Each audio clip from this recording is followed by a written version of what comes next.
বহুত কষ্ট পাইছোঁ ইয়াত মানে এতিয়া কমাও গম পাইছোঁ। সেই দুজন ল'ৰাৰ নাম কি আছিলে? হেমন্ত নাথ আৰু সঞ্জীৱ বৰদলৈ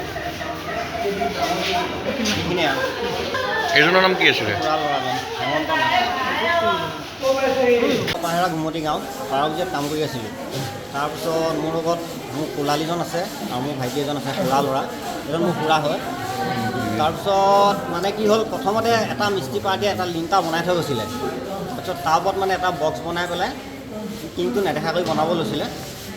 তাৰপিছত সিহঁতে এৰি থৈ গুচি গ'ল। তাৰপৰা গৈ পেলাই আমি কামখিনি কৰি থাকোঁ, কিন্তু হ'লেও কওঁ যে এই বস্তুটো ইয়াত নৰখিব, বস্তুটো ভৱিষ্যতে বাকৰি যোৱাৰ চান্স থাকিব। তেওঁ মানে জোৰ জবস্তি গৃহস্থই ক'লে হ'ব ৰখিব, ভালকৈ হেৰি কৰিব। তাৰপিছত গোটেইখিনি কমপ্লিট হৈ গ'ল। তাৰপিছত আজি মানে কি হ'ল, আমি মানে খুলিছোঁ। তাৰপৰা মই মানে বাঁহবিলাক আঁতৰাই আছোঁ আৰু এডাল বাঁহ লাগি আছিলে। তাৰপিছত এডাল বাঁহ লাগি থাকোঁতে মই কৈছোঁ যে সেই বাঁহডাল আঁতৰ পৰা বাঁহডাল লৈ কোবাই দে, কিন্তু বস্তুৰ প্ৰতি ভৰসা নাই। সিহঁতে তাৰমানে বাঁহডাল ধৰি আছিলে, ধৰি থাকোঁতে বাঁহডাল মেকেটা খাই পেলাই ৱালটো গুচি আহিলে আৰু মানে তলত সেই সোমাই গ'ল। বহুত দাঙিছোঁ বাঁহ দি, মই অকলে নোৱাৰিছোঁ, বহুত কষ্ট পাইছোঁ ইয়াত মানে এতিয়া কমাও গম পাইছোঁ। সেই দুজন ল'ৰাৰ নাম কি আছিলে?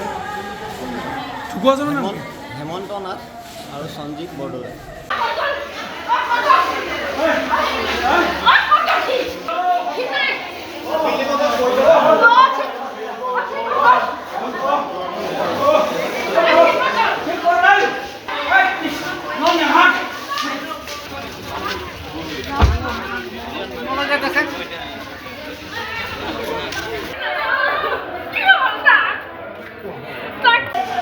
আহিলে আৰু মানে তলত সেই সোমাই গ'ল। বহুত দাঙিছোঁ বাঁহ দি, মই অকলে নোৱাৰিছোঁ, বহুত কষ্ট পাইছোঁ ইয়াত মানে এতিয়া কমাও গম পাইছোঁ। সেই দুজন ল'ৰাৰ নাম কি আছিলে? হেমন্ত নাথ আৰু সঞ্জীৱ বৰদলৈ এইখিনিয়ে আৰু এইজনৰ নাম কি আছিলে? খুৰা ল'ৰাজন হেমন্ত নাথ।